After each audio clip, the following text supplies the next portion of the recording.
Isaías capítulo 18, verso 1 ao verso de número 7. Dando continuidade a esse bloco de juízos contra as nações, chegou agora o oráculo, a sentença ou a palavra do Senhor dirigida a Etiópia.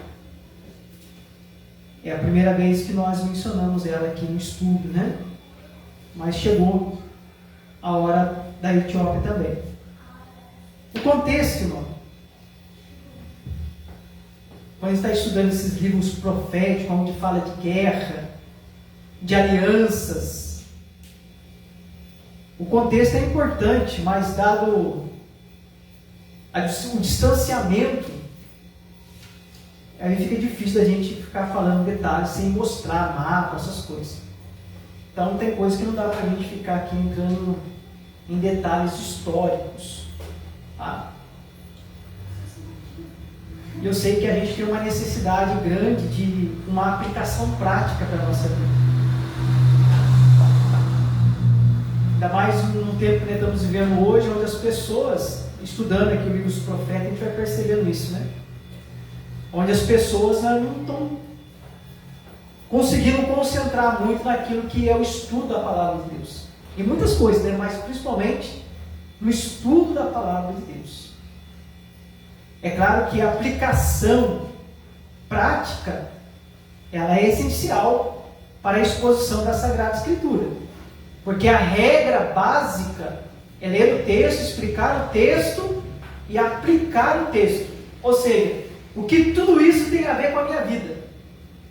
Eu quero saber como que isso se aplica na minha vida. Como que a leitura, o estudo dessa palavra pode me ajudar no meu relacionamento com Deus, na minha atividade, na minha vida neste mundo. E muitos desistem, ou muitos não perseveram em estudar, por exemplo, textos como esse de Isaías. Tem textos mais difíceis ainda do que Isaías. Livros de Daniel, Ezequiel, Cantares. São livros difíceis de você ler e estudar. E muitos não têm essa perseverança, essa determinação de estudar. Eles querem logo um conselho prático. Parte logo para que a gente dê um direcionamento. E hoje é assim que funciona na maioria dos casos, né? Não que isso não possa ser feito, mas o importante é a gente entender o que o texto está dizendo e a gente vai aqui na medida do possível. A gente vai lendo os textos, vai estudando, vai encontrando bastante dificuldades, mas a gente persevera. O dever nosso é trazer de uma forma mais clara possível, mais simplificada possível para os irmãos, mas sem ferir a interpretação correta do texto. Tudo bem, irmãos? Então, dando continuidade aqui, o possível contexto, muito provavelmente, quando a gente fala possível contexto, muito provavelmente, é porque existem discussões. Tá bom, irmãos?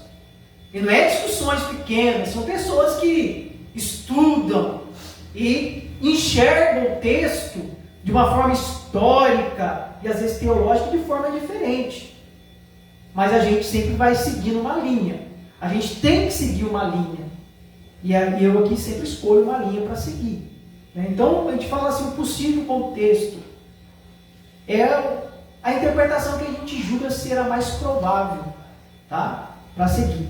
É que mensageiros da Etiópia haviam sido enviados, o texto vai dizer isso claramente, a Jerusalém para propor uma aliança militar para fazer frente aos assírios. Então o contexto aqui nós sabemos, estamos estudando. Qual é a nação pungente? Qual é a nação mais poderosa, mais temida nesse início do livro de Isaías que nós estamos estudando? É a Síria. A Síria é a nação que põe medo. A Síria é a nação que vem velozmente e aonde ela passa, ela causa destruição, causa morte, leva pessoas cativas.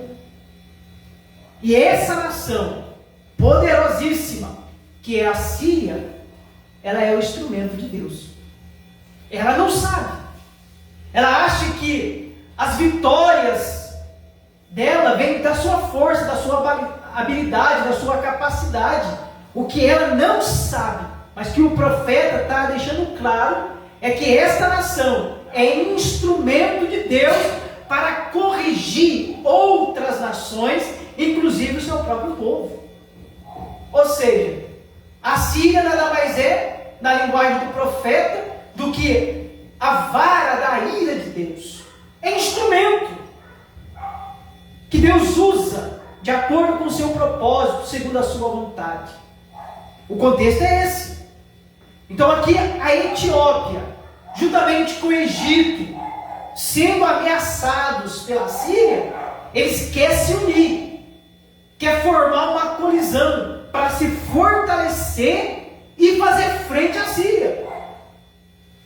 Talvez reconheça, admitam, sozinho nós não conseguimos, mas se nós nos unirmos aqui, nós vamos poder resistir e até vencer essa nação poderosa. E quanto mais aliado nós estiver do nosso lado, melhor. Mais forte nós vamos ser. Aqui está o que? A tentativa humana de resolver as suas crises para solucionar os seus problemas. Essa é a vida humana daqueles que não conhecem o Senhor. Eles buscam aliança, buscam meios para poder livrar a sua própria pele. Só que aqui no caso, a Etiópia já se uniu, aí no caso ao Egito, envia embaixadores ou mensageiros para Jerusalém para poder fazer com que Judá se una com eles.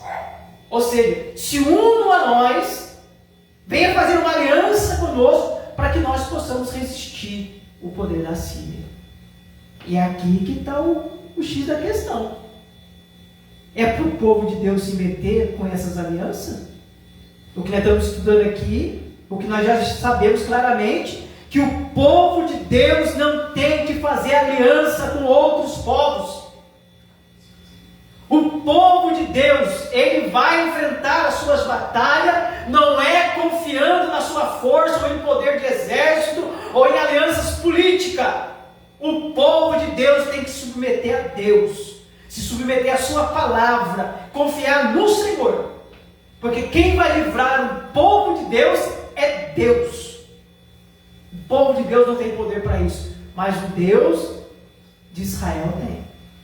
E o Senhor vem falando, exortando, e o povo está sendo corrigido, o povo de Deus está sendo disciplinado, porque está deixando de confiar no Senhor, para fazer alianças políticas, aliança com outras nações.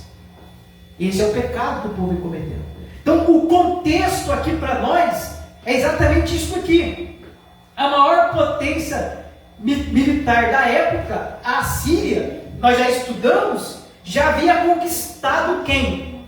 Já havia conquistado a Síria, já havia conquistado as 10 tribos do norte, já havia conquistado a Filístia. Então a Síria já havia subjugado várias nações, inclusive as 10 tribos do norte. E ela segue avançando. A sua obra só vai terminar quando o propósito de Deus se cumprir. Só que ela não sabe disso, de novo. Ela não sabe que todo esse movimento que ela está fazendo é parte do propósito de Deus, do plano de Deus. Ela não sabe, mas é. E ela segue avançando. E vai derrotar quem tiver no seu caminho. O problema é quando ela vai se encher de orgulho.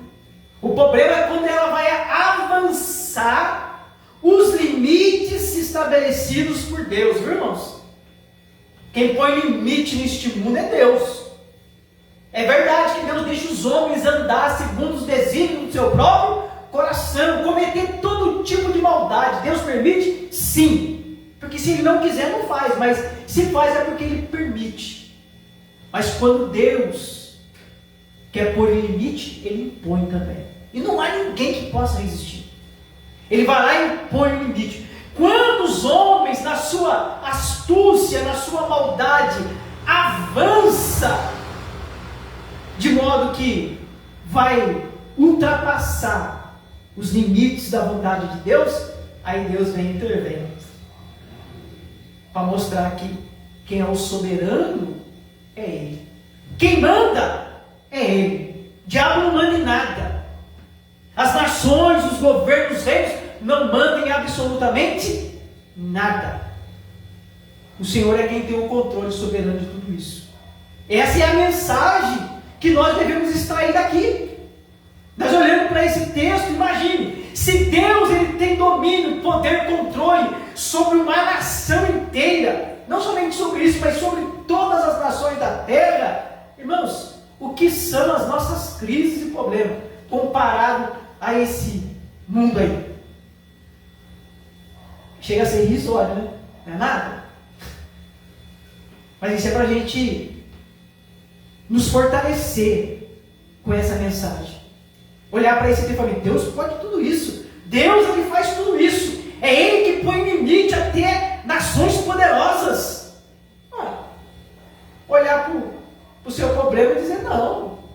Eu tenho Deus Todo-Poderoso, Criador dos céus e da terra. E eu devo confiar nele. Mas eu vou falar. O assunto hoje vai ser sobre alianças. Alianças que nós não devemos fazer.